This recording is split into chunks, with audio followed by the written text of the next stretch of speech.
ဒီနေ့ကျွန်တော်ပထမဆုံးစစ်မြေပြင်မှာကျွန်တော်တို့ချင်းပြည်သူလူထုအတွက်ဗမာပြည်သူလူထုတရက်လုံးအတွက်လွတ်လပ်မှုတန်းတူညီမျှမှုဒီမိုကရေစီဖက်ဒရယ်ရေးလူအခွင့်အရေးအတွက်တိုက်ပွဲဝင်ရတဲ့အသက်ပေးသွားတဲ့ကျွန်တော်တို့ရဲ့ရဲဘော်တွေကိုပထမဆုံးအလေးပြုဦးငွေ့ဂုဏ်ပြုပါတယ်လို့ကျွန်တော်တို့ပြီးခဲ့တဲ့တပတ်နှစ်ပတ်တလအတွင်းမှာအောင်ပွဲတွေအများကြီးဆင်နွှဲခဲ့တယ်ဒီစစ်မြေပြင်မှာတတိရှိရွချွန်းကူကျိုးဆွန်ပြီးတော့တိုက်ပွဲဝင်တဲ့ကျွန်တော်တို့ရဲဘော်တွေကိုအလေးပြုပါတယ်လို့ကျွန်တော်သိတဲ့လောက်တော့ဗမာပြည်ရဲ့ခက်တဲ့တမိုင်းမှာတင်ကားနဲ့စီးနဲ့တောင်းကျန်သူစကားစရင်တန်းတစ်ခုလုံးကိုအပြတ်ချေမုန်းနိုင်တယ်ဆိုတာဒီတစ်ခေါက်ပဲကျွန်တော်တို့ချင်းပြည်မှာပဲကြုံမှုတယ်လို့ကျွန်တော်ထင်တယ်အထူးသဖြင့်အဲ့ဒီ artillery tank ပေါ့ကျွန်တော်တို့မှာ anti tank လည်းမရှိဘူးကျွန်တော်တို့မှာ javelin တို့ဘာလို့ပေါ့အခုကျွန်တော်တို့ IT ခက်မှာဆိုတော့ TV မှာမြင်နေရတဲ့သတင်းမှာတွေ့နေရတဲ့ယူကရိန်းလိုနိုင်ငံတကာကျွန်တော်တို့ကိုပံ့ပိုးတာလည်းမရှိဘူးကျွန်တော်တို့မှာလည်းနဲ့အပြည့်စုံလည်းမရှိဘူး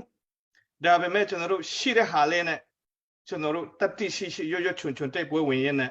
ဒီလို artillery tank တွေကိုကျွန်တော်တို့ဖျက်ဆီးနိုင်ခဲ့တယ်ပြီးတော့သူတို့ရဲ့ရင်ရွေးချက်ကလေရင်စီဒီကိုဟာခါကိုတေလာပြီးတော့ဟာခါပြူဟာကနေသူတို့ရွာတွေကိုဒီလေချောင်းနဲ့တိုက်ခိုက်ဖို့ကြိုးစားတာဖြစ်တယ်အဲ့ဒီ artillery tank နှစ်ခုတည်းမဟုတ်ဘူးကျွန်တော်တို့ဖျက်ဆီးနိုင်တာလေရင်စီတင်လာတဲ့ tanker နှစ်စီးကိုလည်းကျွန်တော်တို့ဖျက်ဆီးနိုင်ခဲ့တယ်ပြီးတော့သက်စီနဲ့လေရင်စီတင်လာတဲ့ပြပပုံ93ပုံ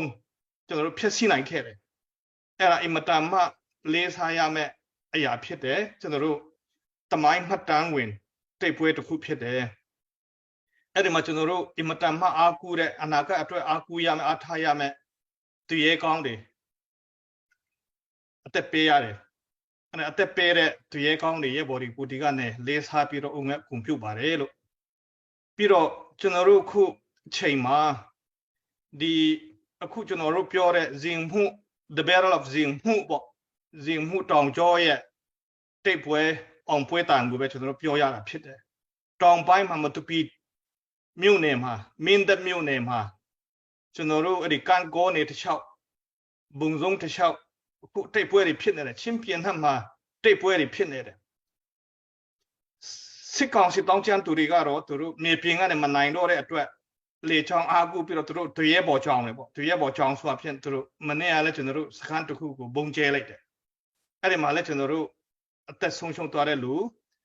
ရဲဘော်အရာရှိတွေရှိတယ်သူတို့ကိုလည်းကျွန်တော်တို့ဒီကနေလေးစားကာဝပြုတ်ပါတယ်လို့ဒါပေမဲ့ကျွန်တော်တို့အားငယ်ဆရာမရှိဘူးလို့တိတ်ပွဲစတင်တဲ့ချိန်ကလေးကကျွန်တော်တို့ဒီစစ်တပ်ကအာဏာစတင်ကြတဲ့ကျွန်တော်တို့စစ်အောက်ချုပ်ရေးကိုမလို့ချင်ဘူးကျွန်တော်တို့ဒီမိုကရေစီလူလာတယ်တန်းတူညီမျှမှုကိုလူလာတယ်ကျွန်တော်တို့ Federal စနစ်ကိုထူထောင်ဖို့လူလာတယ်ဆိုတဲ့ဟာကိုဆန္ဒကျွန်တော်တို့ထုတ်ဖော်ပြီးဖြစ်တယ်ကျွန်တော်တို့ဆန္ဒထုတ်ဖော်တာဒီမကဘဲနဲ့ကျွန်တော်တို့ချင်းပြည်နယ်မှာရှိတဲ့အစိုးရဝန်ထမ်း1,485ရာခိုင်နှုန်းကသူတို့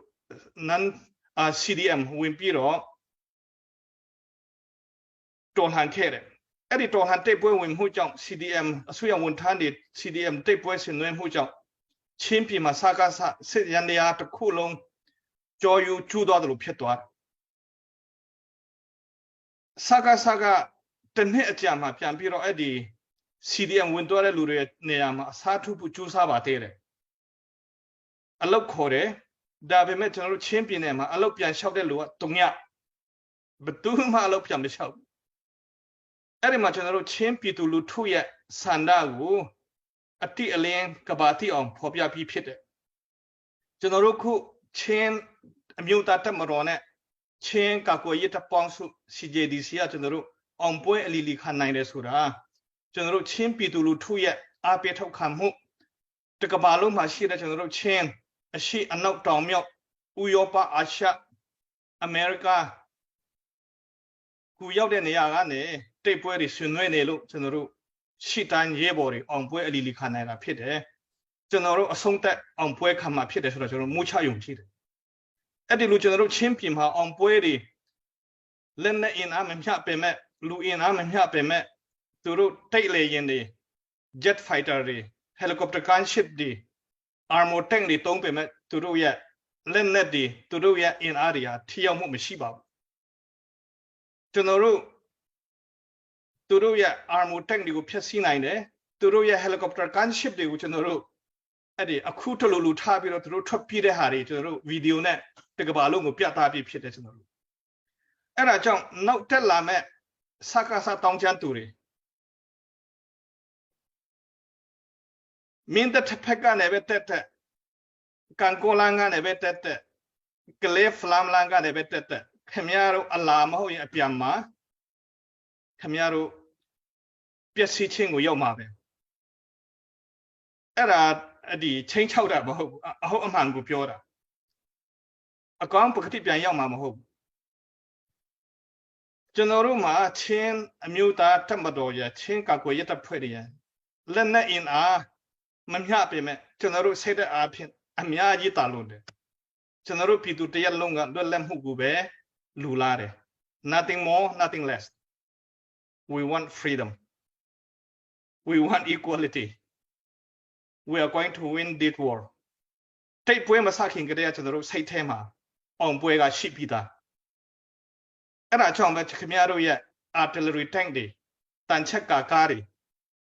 ခင်ဗျားတို့ရဲ့တိုက်လေယာဉ်တွေခင်ဗျားတို့ရဲ့ helicopter gunship တွေဘာမှအတုံးမဝင်တာအဲ့ဒါကြောင့်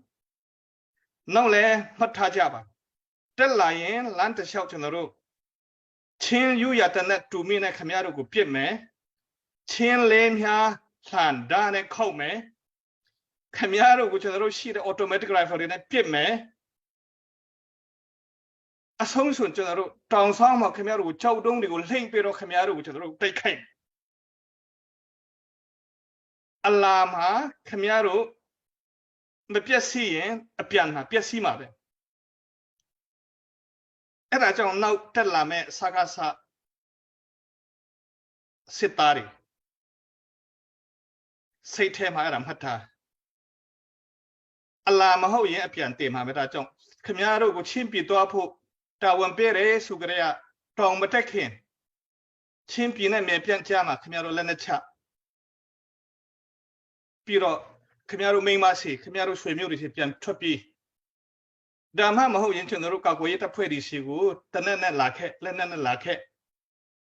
ခင်ဗျားတို့ကိုစုငွေချင်းမြတ်မယ်ကျွန်တော်တို့ခင်ဗျားတို့လာလို့ရှိရင်တနက်တစ်လက်ကို automatic rifle တနက်ကိုဒေါ်လာ1000စုချင်းမြတ်မယ်ခင်ဗျားတို့ကိုကျွန်တော်တို့လုံခြုံရအောင်ပုပေးမယ်ကြီးစံဆိုရင်လည်းတင်းတော်တလို့ယူနိုင်တလို့ကျွန်တော်တို့စုချင်းမြတ်မယ်ကျွန်တော်တို့နဲ့ပူပေါင်းပါအခုကျွန်တော်တို့ထိပ်ပွဲဝင်နေတာကတနေရာထဲမှာဝင်တာမဟုတ်ဘူးချင်းပြည်အနှံ့စကိုင်းတိုင်းမကွေးတိုင်းဟိုကချင်ပြည်ဝန်ပေါ်မွန်တန်နေရာဆက်အများကြီးကလည်းတိတ်ပွဲဝင်နေသူနေ၎င်းပဲကျွန်တော်တို့အခုတိတ်ပွဲဝင်နေတဲ့စကိုင်းတိုင်းမကွေးတိုင်းနဲ့ဗမာကြီးအကူတွေကိုလည်းကျွန်တော်အားပေးခြင်းတယ်ဗမာနိုင်ငံတစ်ခုလုံးမြန်မာပြည်တစ်ခုလုံးအပြောင်းအလဲဖြစ်ဖို့လူများစုဖြစ်တဲ့ဗမာလူမျိုးတွေကအင်မတန်မှအရေးကြီးတယ်ဗမာနိုင်ငံကြီးတမားတွေဗမာပင်ရတက်တွေဗမာတထဲတွေ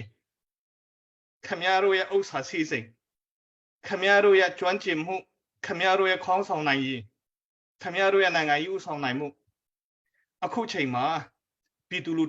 ထုဖက်မှာရပ်တည်ပြီးတော့အသုံးပြုကြပါနိုင်ငံရေးဆိုတာ timing politics timing လို့ပြောလဲရှိတချင်းဆိုသလိုပဲ music တီးနေတဲ့အချိန်မှာတချင်းဆိုတဲ့လူကဆိုရ music တခြားတချင်းဆိုတဲ့လူကတခြားဆိုရင်အဲ့ဒါ timing out အဲ့ဒါကြောင့်ခုတိုင်းပြည်လုံးထကြွတဲ့ချိန်မှာနိုင်ငံရေးသမားတွေပါတီခေါင်းဆောင်တွေဗမာစီးပွားရေးလုပ်ငန်းရှင်တွေပွင့်လင်းမြင်သာမှုရှိတဲ့ဒီမိုကရေစီစနစ်မှာတကဘာလုံးဇေကွက်ဖွင့်ပြီးတော့တည်ထက်အစမကဖွံ့ဖြိုးနိုင်တဲ့နည်းလမ်းတွေအများကြီးရှိတယ်ဗမာပြည်ကစီးပွားရေးလောကမှာ uncharted water the only frontier အဲ့လိုပဲခေါ်ကြတယ်စီးပွားရေးပညာရှင်တွေကတကဘာလုံးကအဲ့ဒါကြောင့်ခင်ဗျားတို့ခုစစ်တပ် နိုင်ငံတကာက wanted list ထဲမှာထည့်ထားတဲ့အဖွဲနဲ့ပေါင်းပြီးတော့ခင်ဗျားတို့ရတဲ့ပတ်စံတွေလည်းတုံးမဲ့နေရမရှိဘူးတုံးလည်းမတုံးရဲဘူးအဲ့လိုမျိုးတထဲဖြစ်တာပါအကျိုးရှိတယ်အခုပြည်သူလူထုနဲ့ပူးပေါင်းပြီးတော့တော်လှန်ရေးမှာပါဝင်ဆင်နွှဲပါတော်လှန်ရေးအောင်မြင်လို့ရှိရင်ကျွန်တော်တို့တစ်ကမ္ဘာလုံးတန်းဝင်ကမ္ဘာတန်းဝင်တထဲတွေစီးပွားရေးလုပ်ငန်းရှင်ဖြစ်လာနိုင်နောက်ဗမာနိုင်ငံရေးခေါင်းဆောင်တွေတေချာစဉ်းစားပါပြည်သူလူထုဘက်မှာရက်တည်ပါနောက်ဗမာလူထုခမရတို့အများစုဖြစ်တဲ့အတွက်ကြောင့်ခမရတို့တကယ်ပါဝင်မှပဲဒီတော်လှန်ရေးတွေအောင်မြင်မှာဖြစ်တယ်ကျွန်တော်တို့ရန်ကုန်မြို့မှာမန္တလေးမြို့မှာမြို့ကြီးအသီးသီးမှာဒီမိုကရေစီရရှိရေးကျွန်တော်တို့အော်ခဲ့ကြတယ်တနိုင်ငံလုံးထွက်ခဲ့ကြဖက်ဒရယ်စနစ်ထုံးကားရေးကျွန်တော်တို့တနိုင်ငံလုံးထွက်ခဲ့ကြတယ်လက်တွေ့အကောင့်ထည့်ဖို့ကျွန်တော်တို့အဆုံးသတ်ဖို့လိုအပ်တယ်အခုစကားစတောင်းကြတူဟာအာရှန်မှာတော်လကောင်းကမ္ဘာအဆင့်မှာတော်လကောင်းသူတို့လူရမဝင်တဲ့အဖွဲ့အစည်းတွေဖြစ်တယ်သူတို့လူချင်တာကတော့ကျွန်တော်တို့တွဲကွဲဖို့ကြိုးစားနေတယ်ငိမ့်ချမ်းရေးနာမည်ခံပြီးတော့ခုသူတို့ဆွေးနွေးနေတယ်ငိမ့်ချမ်းရေးကိုလောက်နေတယ်လို့ပြောကြတယ်ဟန်ပြပြောတယ်ကျွန်တော်တို့10နှစ်နေပါအဲ့ဒီဘူချုပ်တွေနဲ့ဆွေးနွေးလာဒီမိုကရေစီမလို့ချင်တဲ့လူတွေကသူတို့ပဲလူအခွင့်အရေးမလို့ချင်တဲ့လူတွေကသူတို့ပဲဖက်ဒရယ်စနစ်ထုံးကားဖို့မလို့ချင်တဲ့လူတွေကလည်းသူတို့ပဲကျွန်တော်တို့ second ပန်လုံဆိုပြီးတော့ကျွန်တော်ငေလာခံဆွေးနွေးကြတယ်အဲ့ဒီမှာပန်လုံမှာလက်မှတ်မထူတဲ့တိုင်းရင်းသားငေအကူတွေလည်းရှိတယ်အထူးသဖြင့်ရခိုင်နဲ့မွန်ငေအကူတွေကိုကျွန်တော်နည်းနည်းပြောချင်တယ်နားထောင်တဲ့လူရှိလို့ရှိရင်ခင်ဗျားတို့က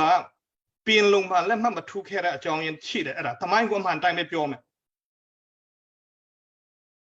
အဲ့ဒါကျွန်တော်တို့ချင်းကဗမာစကားသိမတက်တဲ့ခါကျတော့ယူရှင်းဘွင်ပဲပြောပဲရခိုင်နဲ့မွန်ကပင်လုံငေလာခံမှာလက်မှတ်မထိုးတဲ့အကြောင်းရင်းကဗမာကိုလိုနီဖြစ်တဲ့အတွက်ကြောင့်ဗမာကပဲခင်ဗျားတို့ကိုကူစားပြုတ်ပြီးတော့ဗမာခေါင်းဆောင်ကလက်မှတ်ထိုးခြင်းဖြစ်တယ်အဲ့ဒါလိုပြောချင်တာဖြစ်ကျွန်တော်နာအောင်ပြောတာမဟုတ်ဘူးတမိုင်းအဖြစ်မှန်ကိုအဖြစ်မှန်တိုင်းပြောတယ်ရခိုင်နဲ့မွန်ကဗမာရဲ့ကိုလိုနီဆိုတာအဲ့ဒီနာအောင်ပြောမယ်ဆိုလို့ရှိရင်ကျွန်းပဲဗမာကျွန်းပဲအခုရခိုင်ကြီးကိုထလာပြီးတော့လက်နဲ့အင်အားတွေကောင်းလာတယ်တက်ရီခက်ရီတွေရှိလာတယ်ဆိုတာကျွန်တော်တို့အင်မတန်မှဝမ်းတာတယ်ခင်ဗျားတို့အတွက်တက်ရမှာပဲလေခင်ဗျားတို့ကကိုလိုနီပဲခင်ဗျားတို့မတက်ရင်ဘယ်သူလာတက်ပေးမှာကိုလိုနီဆိုတော့လွတ်လပ်ရေးဆိုတာအချိန်တိုင်းရင်ယူရမှာပဲအထူးသဖြင့်မွန်နဲ့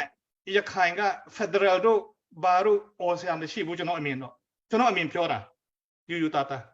ခင်ဗျားတို့လွတ်လပ်ရေးပဲပြန်ယူရမယ်လေခင်ဗျားတို့ဘယင်ကူဗမာဘယင်ကတိတ်ပြီးတော့တိမ့်ပိုက်ခဲ့တာဆိုတော့အခုခင်ဗျားတို့ကိုလိုနီ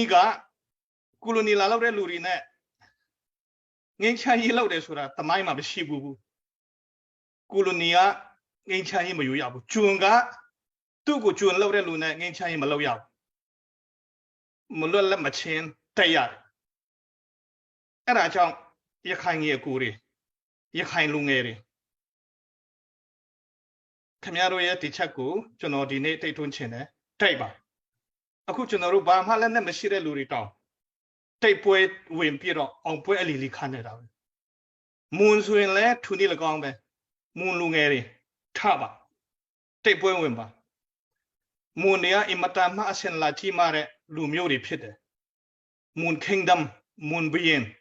ကုတီကုနာနဲ့နေလာခဲ့တဲ့လူတွေကရခိုင်နဲ့မွန်နဲ့ကဗမာထက်တောင်ပူပြီးတော့အစင်လာကြီးမာတဲ့လူမျိုးတွေဖြစ်တယ်အဲ့ဒါကြောင့်ကုဒေတာကနေတိတ်ပွဲဝင်ပါကုလူမျိုးလွတ်လပ်ရေးအတွက်ကြိုးစားပါအားထုတ်ပါကျွန်တော်တို့ပံ့ပိုးနိုင်တာရှိရင်ကျွန်တော်တို့လည်းပံ့ပိုးမယ်နောက်တစ်ခုရှမ်းမြေအကူတွေပြောချင်တယ်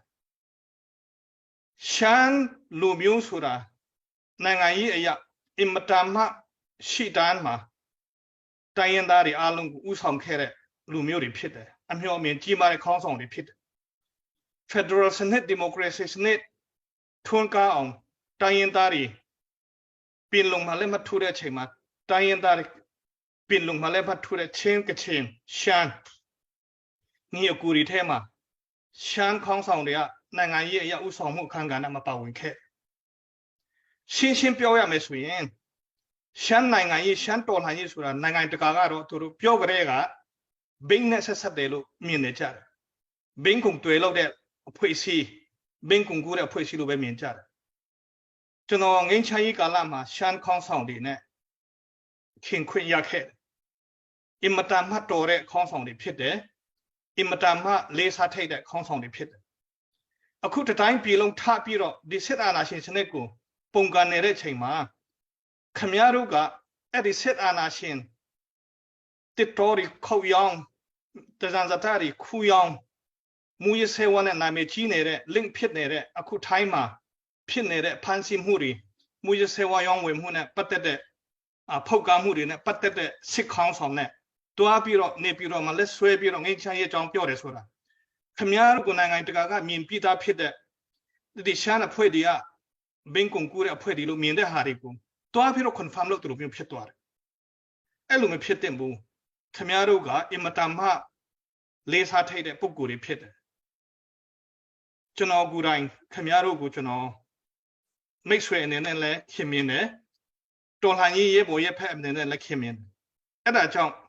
နိုင်ငံတကာကရှောင်ကြည့်ပြီးတော့အခု blacklist လုပ်နေတဲ့စစ်ခေါင်းဆောင်တွေနဲ့တွားပြီးတော့မတွဲပါနဲ့လို့တိတ်ပွဲဝင်ပါကျွန်တော်တို့ကိုကူညီပါလို့ပြောတာမဟုတ်ဘူးနော်ခမည်းတော်ရခိုင်တွေကရခိုင်ပြည်လွတ်မြောက်ရေးအတွက်အခုချိန်မှာတိတ်ပွဲဝင်ပါမွန်ပြည်မှာမွန်လူမျိုးတွေလွတ်လပ်မှုအတွက်တိတ်ပွဲဝင်ပါရှမ်းလူမျိုးတွေရှမ်းပြည်မှာလွတ်လပ်မှုအတွက်တိတ်ပွဲဝင်ပါခမည်းတော်အထင်သေးခဲ့တဲ့လက်နဲ့အင်အားလည်းမရှိဘူးဘာအင်အားမှလည်းမရှိဘူးစကားပဲအများကြီးပြောရတယ်လို့ကျွန်တော်တို့ကထင်သေးခဲ့တယ်မလားကျွန်တော်တို့အခုကျွန်တော်တို့တိုက်တယ်လေကျွန်တော်တို့တိုက်တော့တိုက်ပွဲတိုင်းမှာကျွန်တော်တို့နိုင်သူတို့တင်ကားတွေတန်ချက်ကားတွေသူတို့ဟယ်လီကော်ပတာကန်ရှစ်တွေကျွန်တော်တို့ဖျက်ဆီးနိုင်ခဲ့တယ်ခမည်းတော်မှာလူအင်အားငွေအင်အားလက်နဲ့အင်အားအများကြီးကျွန်တော်တို့ဆက်တာလို့အမှန်တကယ်ပြည်သူလူထုအတွက်ရက်တည်တယ်ဆိုလို့ရှိရင် politics timing the time is now is the time to fight stand with your people အဲ့ဒါကိုကျွန်တော်နည်းနည်းပထမအနေနဲ့ပြောချင်တယ်နောက်ပိုင်းကျလို့ရှိရင်ကျွန်တော်တို့အဲ့ဒီ live လူပဲဆက်ပြီးတော့ဆွေးနွေးကြမယ်